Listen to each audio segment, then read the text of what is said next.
called the Tarabasa Tutoring Program, which endows the tutor for a 20-day period, 2 hours a day, with a budget of 900 million. Hindi pa tayo natatapos dyan.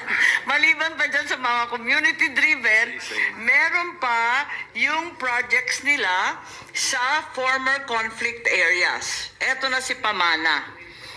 And yung Pamana projects, they're all limited to the areas that were formerly insurgency afflicted. Tapos may local, that's a local project. Finally, there is a PMNP. Ito Daming naman, project, ha? foreign-funded Philippine Multi-Sectoral Nutrition Project. Kasama na naman dyan yung supplemental feeding, pero ito yung foreign component. So labo-labo po to.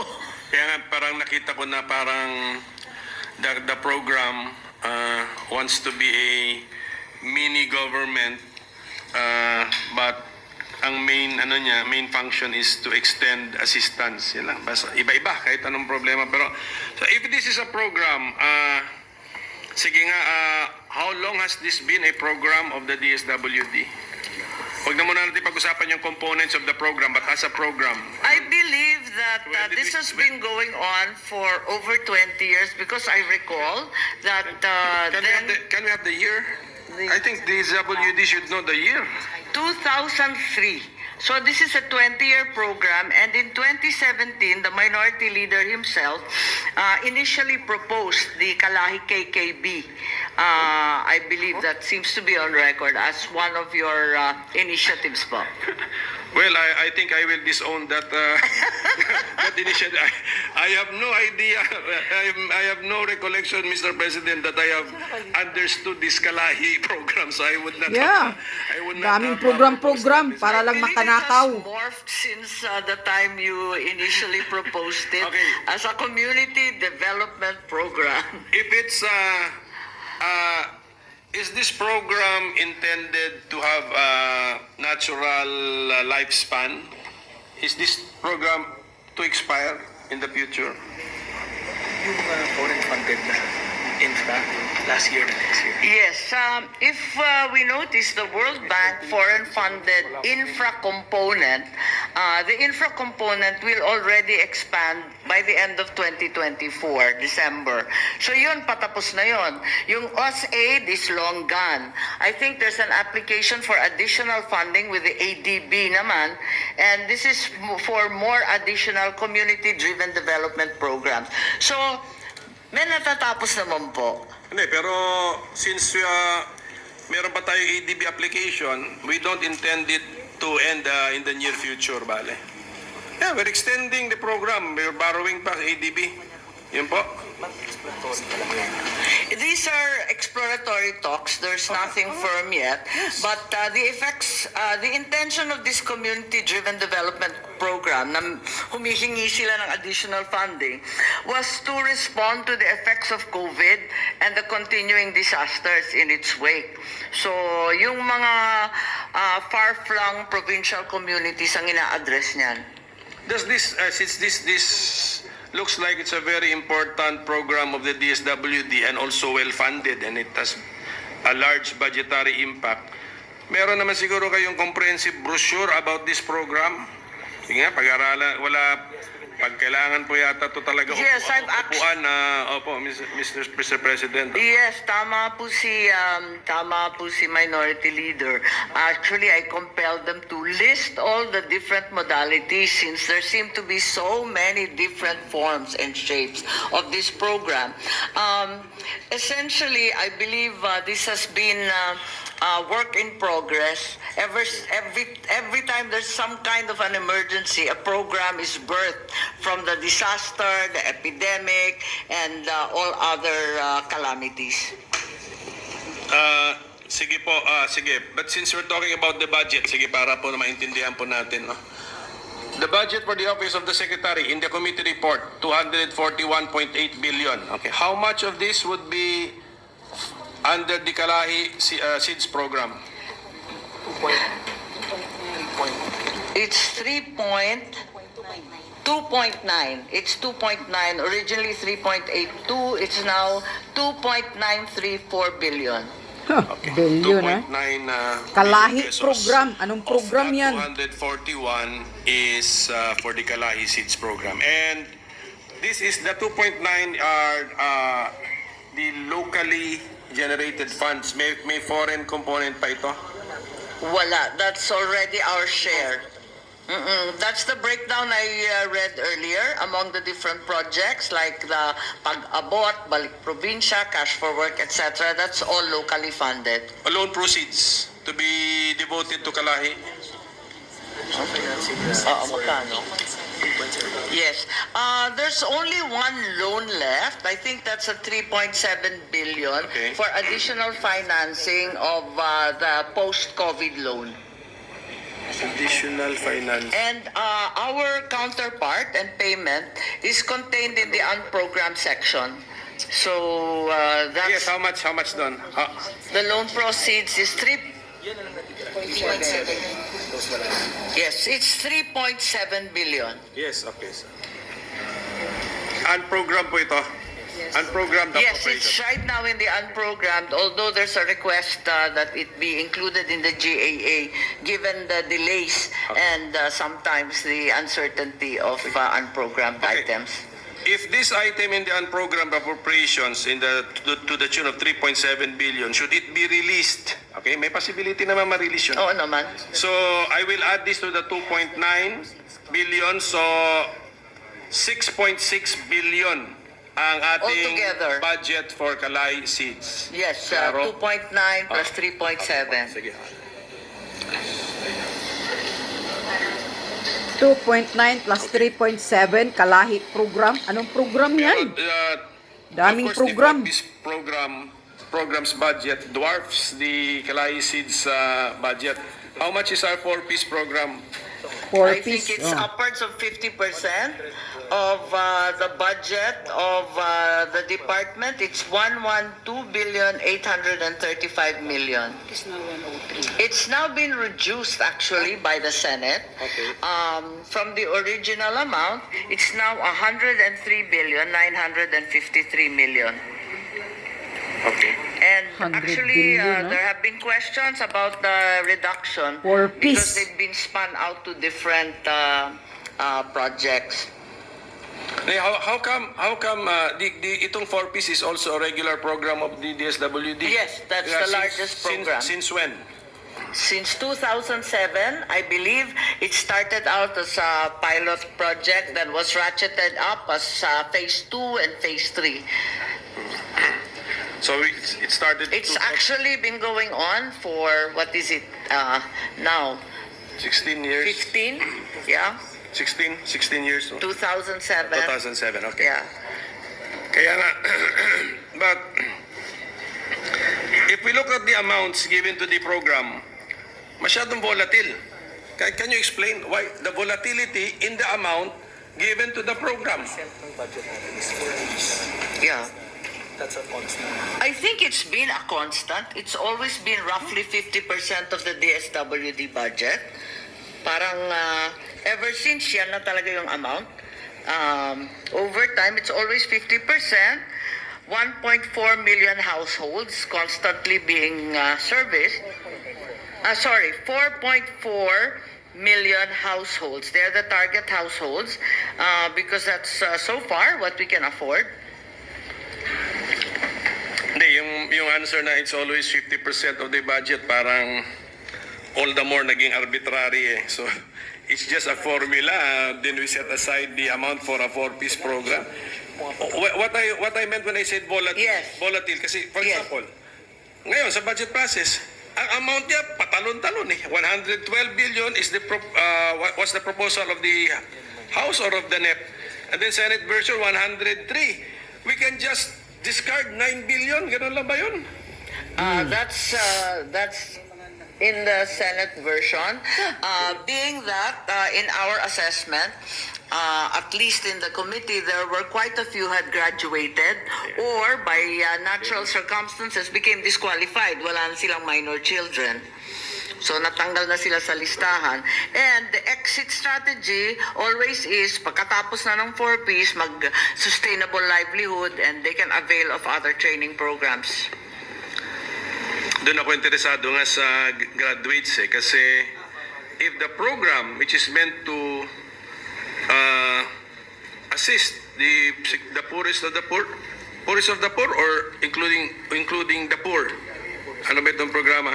I think we have to say it's only the poorest of the poor because our cutoff is always at 4.4 households when we know for a fact that there are probably more who would qualify.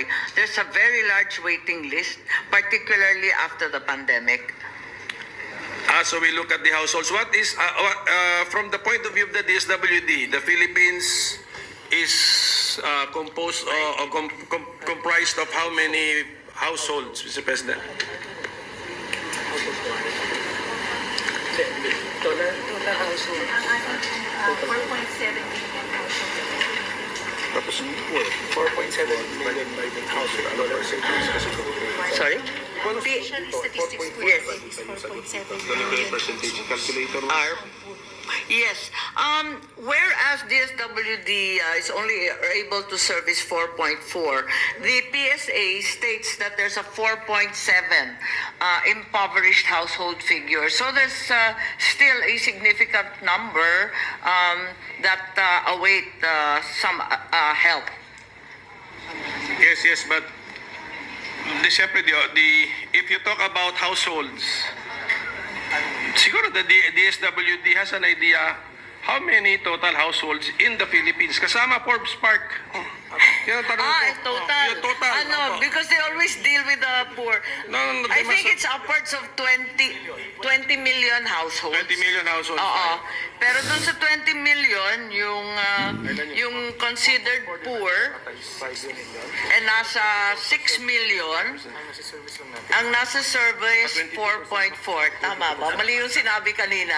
Mali yung sinabi kanina. Yan na naman tayo, PSA, talagang pinapabalik natin bukas dahil yung pagdating talaga sa Okay. statistics, mali-mali tayo. Tama. So what is now the final Now, answer? yes, so it seems Pero Mr. President, ang kawawa si PSA, siya ang pinapabalik. Tama. Actually, di ba nagka-problema na tayo dyan kasi yung listahanan kung family versus household, tapos yung poverty thresholds, iba-iba rin kasi. Tapos ngayon, nasa CGMP naman tayo, iba na namang listahan yun. So, in any case, apparently there are 20 million households recorded in the Philippines. 6 million are assumed to be poor. Assumed to be 4.4 million are actually served by the 4Ps program. 4.4 million ang mga nakakuha ng 4 From the piece. point of view of our policymakers and program designers in the DSWD, 6 million households are, you assume them to be poor. Yes. Ama, yun pa narinig That's ko. the finding of Assumed the to be PSA. poor. Well, that's the finding of the PSA. Kala ko 4.7. Sorry. Now it turns out it's not PSA to blame. Okay. It turns out it's the DSWD's own listahanan 3 that says 6 million are in fact poor out of the 20. Okay. 6 million. Kaya Poor. ko tinatanong yun kasi nag-ratio percentaging ako eh. Tama. 6 of 20, 30%. 30%. Huh? 30% households. 30%. Yes, I believe so. Yeah, it's a very large sum. If we should follow that, then poverty incidence rates surveys must be in the vicinity of 30%. Is that the admission or the data of the current administration that the poverty incidence rate right now is 30%? Ano? Kuya, tigil ko na. The percent. Level natin is 19%. 18. Yes, I think that the poverty level that's officially stated is always 18%. But by these numbers, the minority leader is right. It's upwards of 30+%. So there needs Sinong to be paniniwalaan natin? a distinction between the two. Kasi yung listahan, hindi naman buong country Yan. Yes. DSWD think kasi it, papagamit. it boils down Kay to tamba. listahanan's weaknesses. And that's because listahanan does not assess the entire 20 million, but a mere 15 million. May tinira pang 5 million eh. And we should also probably consider that listahanan was finished during the time of COVID so that the indicators would So we could be wasting money actually, giving to households who should not have qualified, if that is the reasoning, Mr. President. Sinasabi yung mga rich areas in Quezon. I think there's a focus in the listahanan on the hunger hotspots, the really poverty-ridden areas, and they don't include the more prosperous regions. And as a result, it's skewed toward poverty, kaya napakataas na sampling. Nagsasample rin yung listahanan, pero basically, as you said, it's derived from the ground. MTFF assumption. Then how come the administration does not use the 30% figure of DSWD, the more accurate figure? Kaya yung plano niya sa 2028, by the time the President exits, 9% na lang daw, single digit na daw ang poverty incidence rate. Kawawa naman kung hindi talaga ma-achieve because he assumed 18 or 22% ng assumption. I'm getting the MTFF assumptions, Mr. President. Yung daw is 40%. So on, paiba-iba. So, eto nga, Kawawa kasi presidente rin, Mr. Presidente. Sa SONA niya, he mentions figures eh. yes, Pati 18% nga. pati unemployment rate, naki-question natin, tinanong natin ang doon eh. Mali-mali din ang mga figures. So ito, kung sabihin ng presidente, poverty incidence rate will be down to 9% at the end of his term. Yan ang sabi. But the starting, the starting point is 22%. If the DSWD figures are to be believed, mali. It should, hindi. Even if yung 5 million na hindi nyo sinurvey, consider na natin hindi poor, it's still 30%. It's still 30%. Yeah. It doesn't make any sense, Mr. President. Kasi you still boil down to 4.7 out of 15. So, malaki pa rin eh. Ang taas ng mga mahihirap sa This has always Pilipinas. been the discussion. I think there's always been a problem with poverty data, and I'd be the first to say so because as a governor, I had to disaggregate my own provincial data with great difficulty. Dahil unang-una nga, iba yung household at saka family, tapos yung consideration ng poor, malnourished, and so on, paiba-iba. So, eto nga, Kawawa kasi presidente rin, Mr. Presidente. Sa SONA niya, he mentions figures eh. yes, Pati 18% nga. pati unemployment rate, naki-question natin, tinanong natin ang doli. Mali-mali din ang mga figures. So ito, kung sabihin ng presidente, poverty incidence rate will be down to 9% at the end of his term. Yan ang sabi. But the that's the goal. starting point is 22%. If the DSWD figures are to be believed, mali. It should be 30%. Then how can he bring it down to 9% at the end of his term, Mr. President? Sinungaling nga si let's Bangag. help the Mambubudol. administration, we help the President by feeding him correct figures or siguro may factual basis naman po yung ating mga figures, hindi lang siguro baka desktop or tabletop calculations lang po ito. Actually, I appreciate the listahanan eh. Kasi ang assumption ko niyan, from the ground, sinuyod nyo po yung... That's correct. Kasi may mga pangalan yan eh.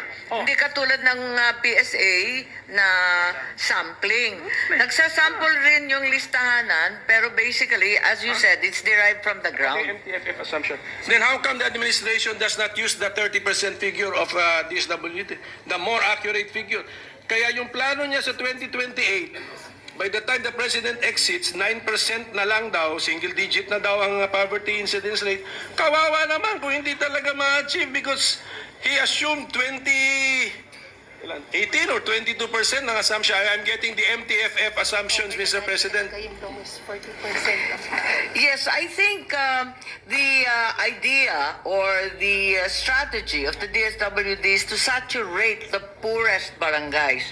So yung more prosperous are excluded in their listing, which probably bloats the poverty number to 30%.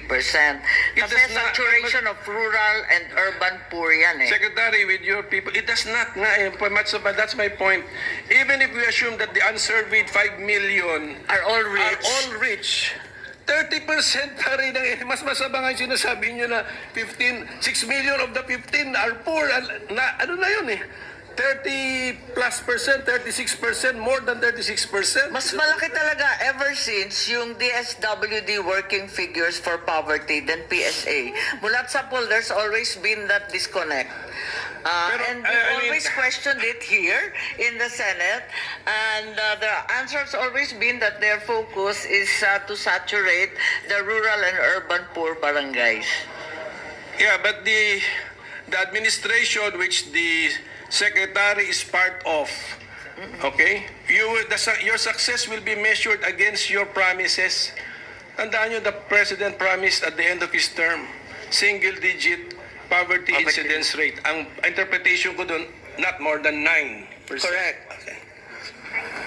And of course, may assumption siya. Di ba saan siya nag-umpisa? Di ba? Nung na-turn over sa administration niya, may assumption siya.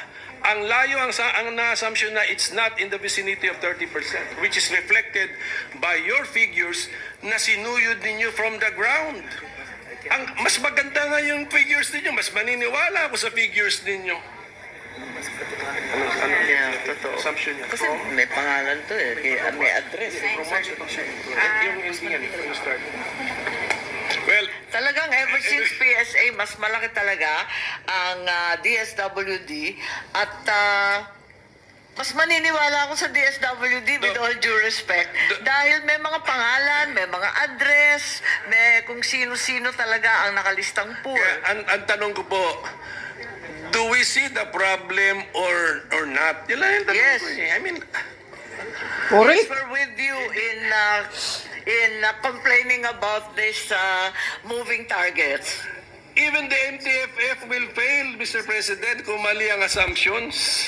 I think that's the reason why Listahanan 3 is now going to be folded in the PSA and CBMS data from the ground will be submitted to the PSA once and for all so we can consolidate all accurate data from below rather than projecting or sampling and so on. Kapang nila.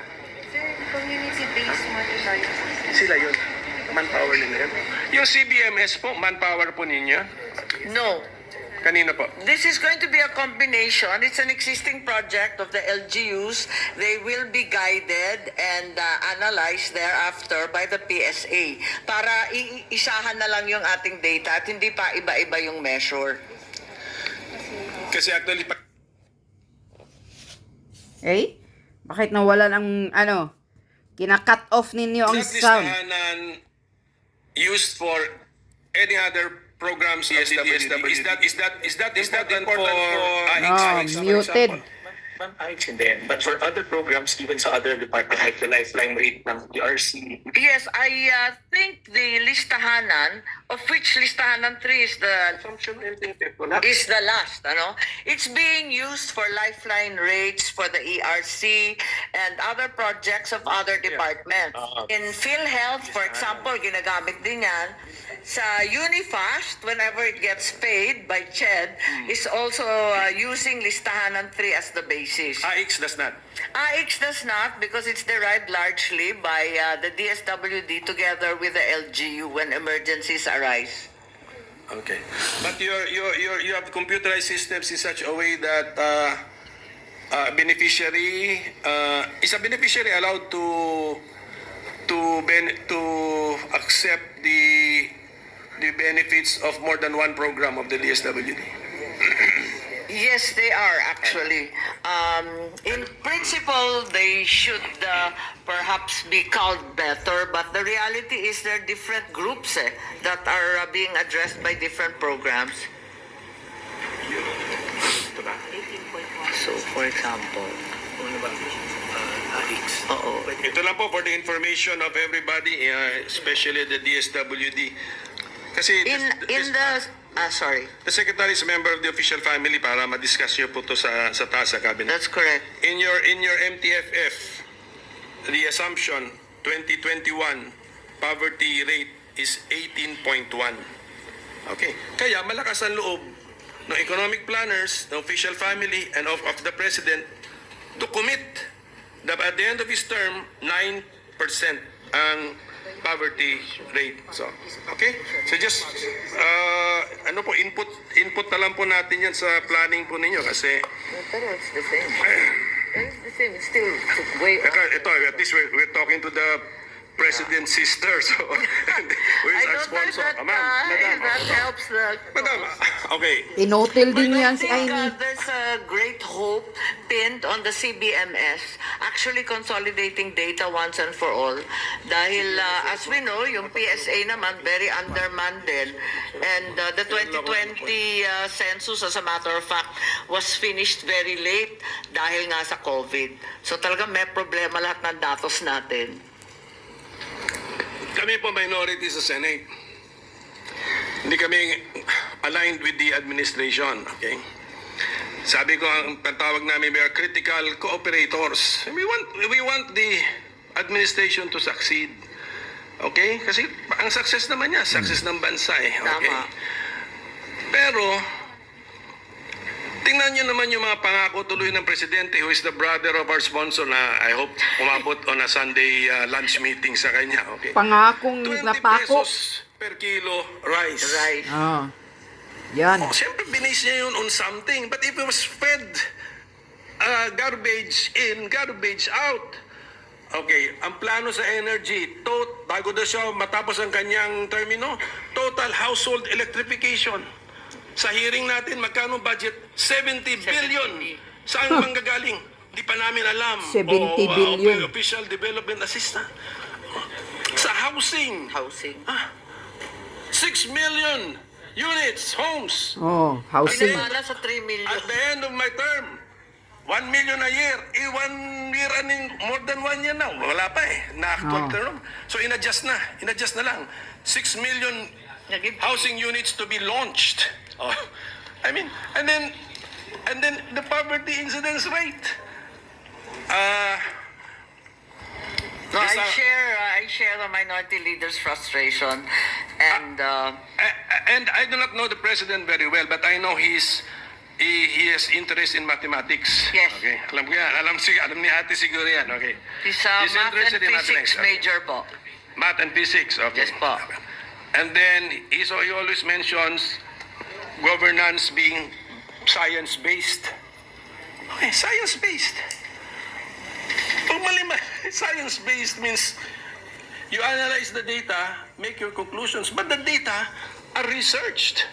Iba-ibang klase research, theoretical, and of course the on-the-ground research. Correct. So siguro it's time for this administration to shape up in the first step. Let's have accurate data, collect accurate data so that the scientific based decision-making process of this administration will really be effective and based on realities on the ground, Mr. President. Yes, I think we all share your frustration. And Ay, that is nako, why Amy. Listahan ng 3 will now be folded. Ah? PSA hopefully is strengthened and fed through the CBMS system. Nako, Amy, wag mo nang pagtakpan-takpan. Pakunwari pa ka. Pakunwari ka pa ng ano. Ang katotohanan, booking. Ang mga kasinungalingan ng kapatid mong si Marcos Jr. Ayan, binuking na ni Coco Pimentel. Kasi, yung mga suna niya, binulabog na ni Coco Pimentel. Yung mga suna niya, kapag nagsalita siya sa suna niya, puro kasinungalingan. Kaya yung mga himod puwit, wow, palakpakan din, palakpakan. Oh, magpagawa ako ng mga pabahay, 1 million a year na mga pabahay. O yan nga, sinabi ni Coco Pimentel, nasaan na? Magtatatlong taon ka na. Hanggang ngayon, wala pa. Nasaan na yung 1 million housing mo na pabahay mo? Na para sa mga mahihirap, walang nagawa. Tapos, ang sinasabi, 9 million lang daw yung, 9% lang daw yung mga mahihirap. At sisiguraduhin ko na pagkatapos ng term ko, mawawala na yung mga mahihirap. Yung pala, 30% household na ngayon ang sobrang taas, tumataas ang mga mahihirap ng Pilipinas. Tapos itong DSWD, ang daming mga budget, bilyon-bilyon, ang daming mga programang ginagawa. Saan napunta? Na marami nga ngayong mga taong bayan, yung mga mahihirap na nakatanggap ng 4-piece, na nagrereklamo sila dahil yung 4-piece nila minsan pumapalya na. Hindi na buwan-buwan sila daw nakatanggap. Maraming mga balita na ganun. Tapos pinipili na rin daw yung iba, hindi na daw binibigyan ng 4-piece. Yung iba nakatanggap, yung iba hindi na, pero hindi pa buwan-buwan dumating yung 4-piece nila. Saan napunta yung bilyon-bilyon na budget? Kaya itong pamamalakad ng DSWD talagang pamomolitika. Questionable itong DSWD kasi nga noong nakaraang linggo, hinihiring nga ito Kwini-question na ni Senator Senator Bungo itong DSWD.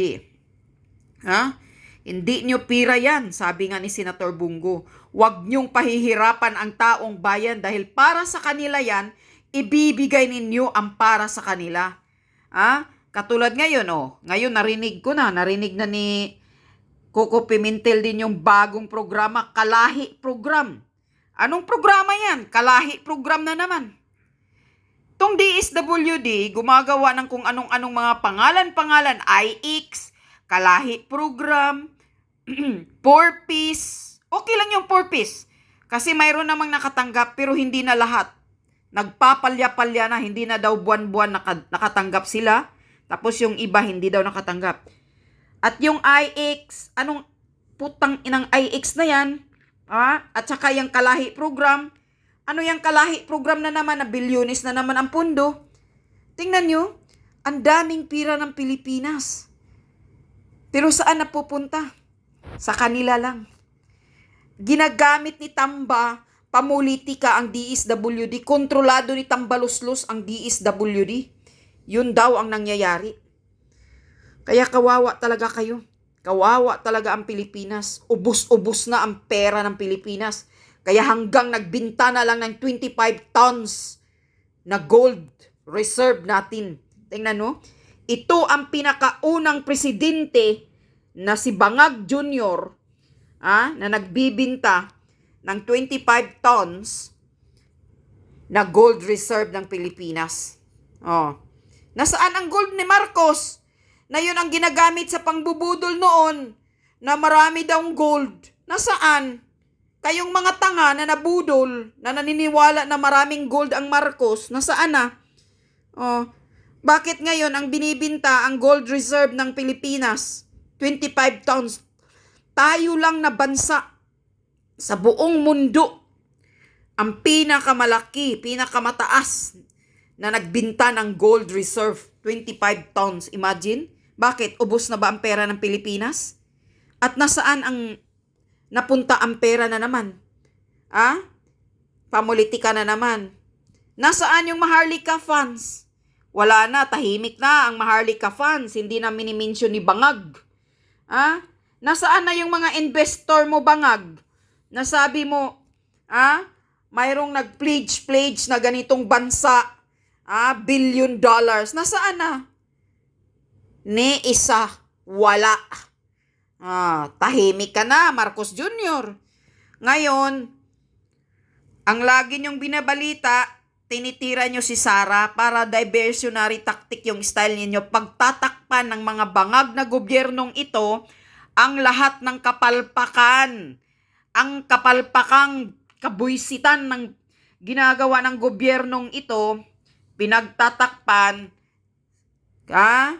lagi sa isyu ni Sara Duterte sa mga Duterte drug war, kay Sara Duterte Confidential Fund, para hindi maririnig ng taong bayan ang kabagsakan, ang kapalpakan, ang lahat ng pera ng Pilipinas na nawawala kung saan napupunta. Yun. Kaya ang issue ngayon sa mga balita, sa mainstream media, drug war ni Duterte, pinaimbestigahan, Sara Duterte, puro Duterte. At tandaan nyo mga taong bayan, itong issue na mabigat, sa gobyerno, kapalpakan ng gobyerno, ay pira natin to, pera ito ng mga taxpayer. Huwag nyong intindihin yung mga issue ng mga drug war na ginagawa ni Duterte noon, nakalipas na yun. Huwag niyong intindihin yung mga sinasabi nila kay Sara Duterte dahil ilang milyonis lang yun, katiting lang yun sa mga nabulsa nilang mga hinayupak na mga corrupted na mga kawatan na nasa gobyerno ni Bangag ngayon. Kaya huwag kayong maniniwala. Focus kayo sa problema ng Pilipinas ngayon, tulad ng Maharlika funds na saan na. Yan ang hahanapin nyo. Unprogram funds ng mga Congress, ilang bilyon yun, na walang certification lang ang ginagawa nila, ayos na. Wala silang transparency na pinapakita sa publiko kung saan napunta yung pera na yun. Yun ang dapat i-focus ninyo, hindi yung kay Sara, hindi yung drug war, hindi yung kibuloy, dahil mga pananakip butas lang ng mga isyu yan para hindi mabusisi yung lahat ng mga kapalpakan ng gobyernong ito. Yun ang ginagawa nila, marunong. Puro mind conditioning ang ginagawa nila, pamulitika para masisira ang Duterte. Pero yung sarili nilang problema ng gobyernong ito na involve lahat ang mga Pilipino, tahimik. Yung Maharlika funds, wala nang balita. Yung investor, wala nang balita. Nasabi ni Bangag, maraming nag-pledges, wala nang balita. Ni isa walang nag-invest.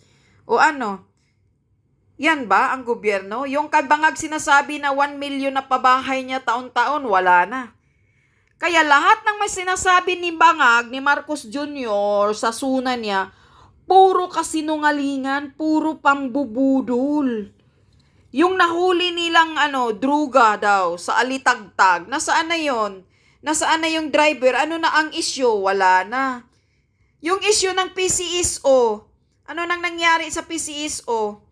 Ang dami-daming problemang malalim. Pero hindi nila binabanggit. Pilit nilang tinatakpan sa mga isyu ng Duterte. Kaya wag kayong maniniwala mga taong bayan. Sinungaling ang tiyutang ginimis na Bangag na gobyernong ito. Mga sinungaling ang mga kupal. Kaya ito binulabog na ni Coco Pimentel. DSWD, nagpapagamit kayo. Kala ninyo, pira mo yan, pira ninyo yan, mga hinayupak kayo. Pinipili nyo lang ang binibigyan ninyo.